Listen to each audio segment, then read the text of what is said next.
कुटुंबाला झालेल्या मारहाणीच्या निषेधार्थ आणि आरोपींना अटक करावी म्हणून आज सुलूर बंधारे सर्वपक्षीय मोर्चाला उपस्थित सर्वच मान्यवर, या मोर्चाला उपस्थित ठाके सर असतील, वाघमारे सर असतील, धोंडे साहेब असतील, बाळासाहेब सानप साहेब असतील, गुप्ते साहेब असतील आणि सर्वच, खर तर मलाच कळणार मी नेमकं काय बोलावं. आता हे गुप्ते भारतीय जनता पार्टी युवा मोर्चाचे प्रदेशचे उपाध्यक्ष, गृहमंत्री यांच्या पक्षात. आता तुम्हाला जर गृहमंत्री न्याय देत नसलं तर आमच्यासारख्या विरोधी पक्षाचं काय. आणि शेवटी बघा, जे गुन्हेगारी गुन्हेगाराला जात, गुन्हेगाराला धर्म नसतो, तो एक व्यक्ती आहे. आणि गुन्हेगार ज्याने गुन्हा केला, मग तो संतोष भैया देशमुखांच्या प्रकरणातला गुन्हेगार असू द्या, आमच्या सोमनाथ सूर्यवंशीला मारणारे गुन्हेगार असू द्या, किंवा आमच्या कैलासला नागडा करून मारणारे गुन्हेगार असू द्या, किंवा आमच्या इथं ठाकरेला मारणारा गुन्हेगार असू द्या, गुन्हेगार कोणताही असला तरी त्याला शासन झालं पाहिजे. त्याला एवढं कडक शासन झालं पाहिजे की स्वप्नासून तरी विचार नाही केला पाहिजे की मी परत असं करू. आता वने दादा तुम्हाला किती नंबरचा चष्मा आहे.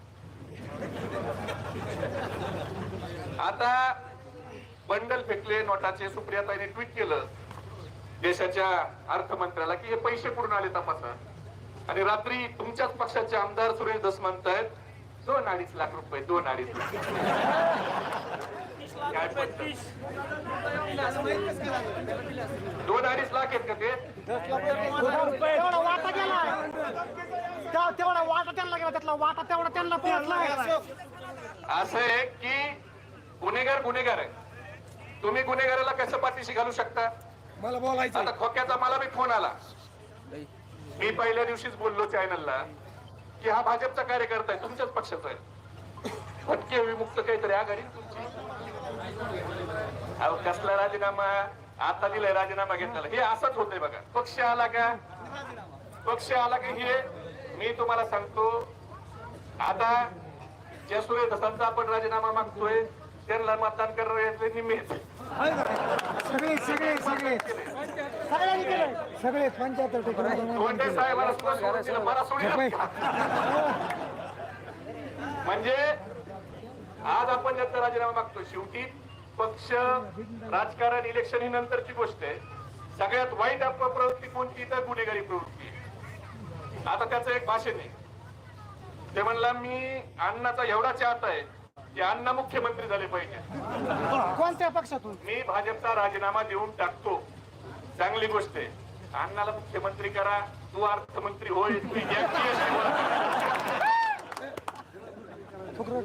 काय चाललंय ते? एकदा सांगतात की मी 2 गुन्हे दाखल करायला सांगितले, आमदार सांगतात.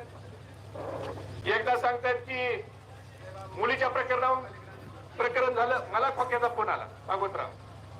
मी चॅनलला बोललो, दुसऱ्या दिवशी मला त्याचा रात्री उशिरा फोन आला. मी सकाळी परत केला आणि त्याने मला सांगितलं अहो महबूब भाई असं नाही, त्याने मुलीची छेड काढली.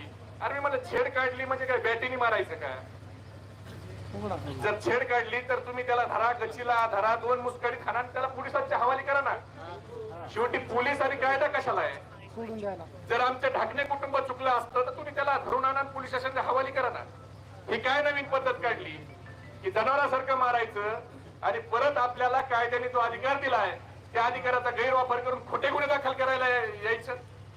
मी एसपी साहेबांचं अभिनंदन करीन की त्यांनी खोटे गुन्हे दाखल करून घ्यायला त्या ठिकाणी चाप लावला. याच्याबद्दल मी त्यांचं सगळ्यात अभिनंदन. आणि नवनाथ सर आव्हाड साहेब बोलले बरं का, तुम्हाला मी क्लिप पाठवतो जिथं आवडतं. शेवटी चुकीला चूक म्हणलं पाहिजे. आणि माझे स्पष्ट म्हणणं आहे, ठाके सर तुम्ही बोला, याच्यात एसआयटी स्थापन झाली पाहिजे. धनराजजी तुम्ही मुख्यमंत्र्यापाशी असता, तुमचं त्यांचं बरंही झालं. त्यांना सांगा ह्या प्रकरणात एसआयटी स्थापन करा आणि ह्या प्रकरणात एसआयटी स्थापन करून त्याच्यात 2 गोष्टीचा शोध झाला पाहिजे. हरणची तस्करी झाली का? 300-400 हरण मारले गेलेत.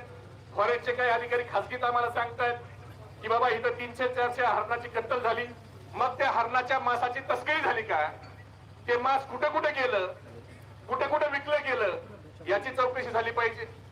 एवढी गुन्हे दाखल होऊन अजून मकोका सारखा गुन्हा का दाखल होत नाही? तर अशा आरोपीवर दहशत जर थांबवायची असेल तर मकोका सारखे गुन्हे देखील दाखल व्हायला पाहिजे.